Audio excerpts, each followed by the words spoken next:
this is Miss Mimi. Welcome to my reading corner. Today we'll be reading another classic, The Tale of Peter Rabbit by Beatrix Potter. Hope you enjoyed the story. Once upon a time, there were 4 little rabbits, and their names were Flopsy, Mopsy, Cottontail, and Peter. They lived with their mother in a sandbag underneath the root of a very big fir tree. "Now, my dears," said old Mrs. Rabbit one morning, "you may go into the field or down the lane, but don't go into Mr. McGregor's garden. Your father had an accident there. He was put in a pie by Mrs. McGregor. Now run along and don't get into mischief. I am going out." Then old Mrs. Rabbit took a basket and her umbrella and went through the woods to the baker's. She bought a loaf of brown bread and 5 currant buns. Flopsy, Mopsy, and Cottontail, who were good little bunnies, went down the lane to gather blackberries.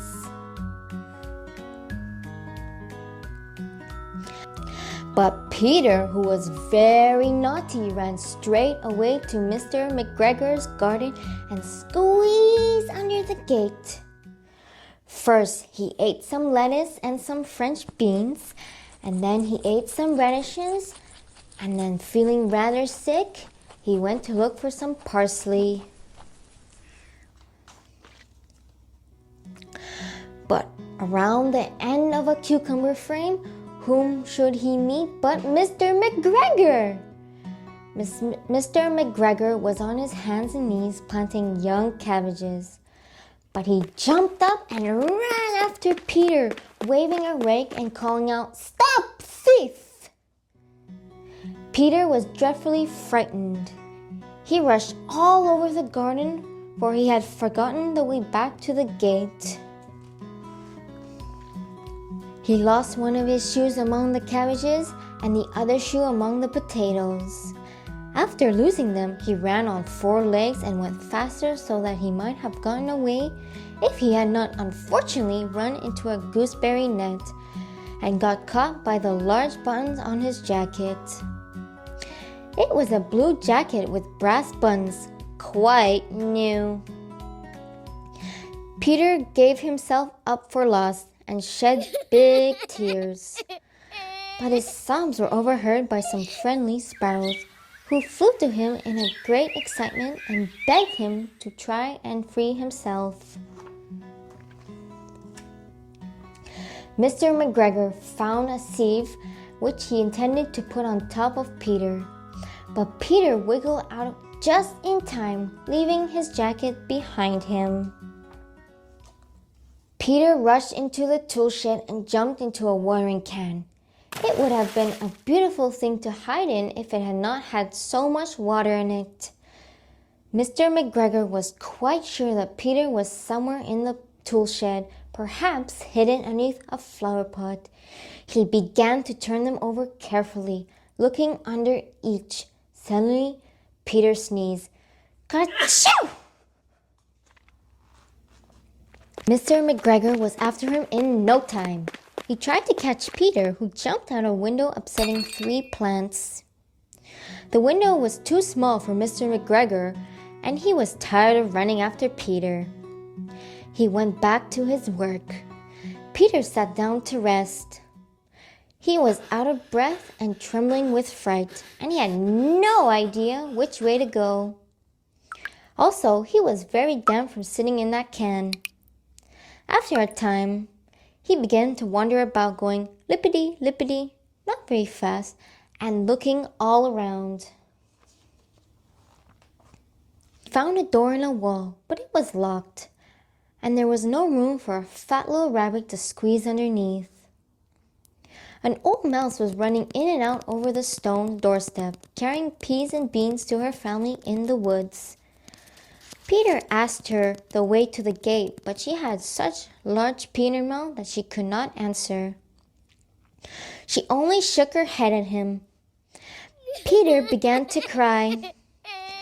Then he tried to find his way straight across the garden, but he became more and more puzzled. Presently, he came to a pond. A white cat was staring at some goldfish. She sat very, very still, but now and then the tip of her tail twitched as if it was alive. Peter thought it was best to go away without speaking to her. He had heard about cats from his cousin, little Benjamin Bunny.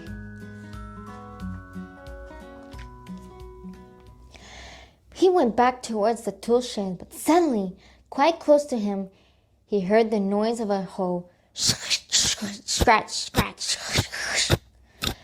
Peter scuttered underneath the bushes, but soon nothing happened.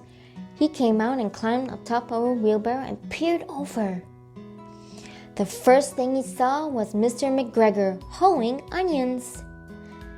His back was turned towards Peter, and beyond him was the gate.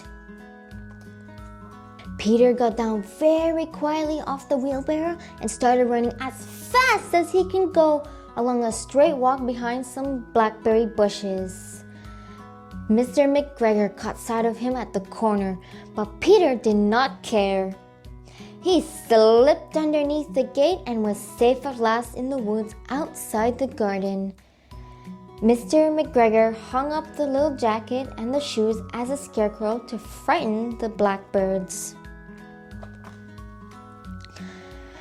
Peter never stopped running or looking behind him until he got home to the big fir tree. He was so tired that he flopped down upon a nice soft sand on the floor of the rabbit hole and shut his eyes. His mother was busy cooking. She wondered what he had done with his clothes. It was the second little jacket and pair of shoes that Peter had lost in 2 weeks. That evening, Peter was not very well. His mother put him to bed and made some chamomile tea. She gave a dose of it to Peter. 1 tablespoon to be taken at bedtime, she said. But Flopsy, Mopsy, and Cottontail had bread and milk and blackberries for supper. The end. Please subscribe to my channel not to miss any new stories. Click the like button if you enjoyed today's reading. Thank you. Goodbye.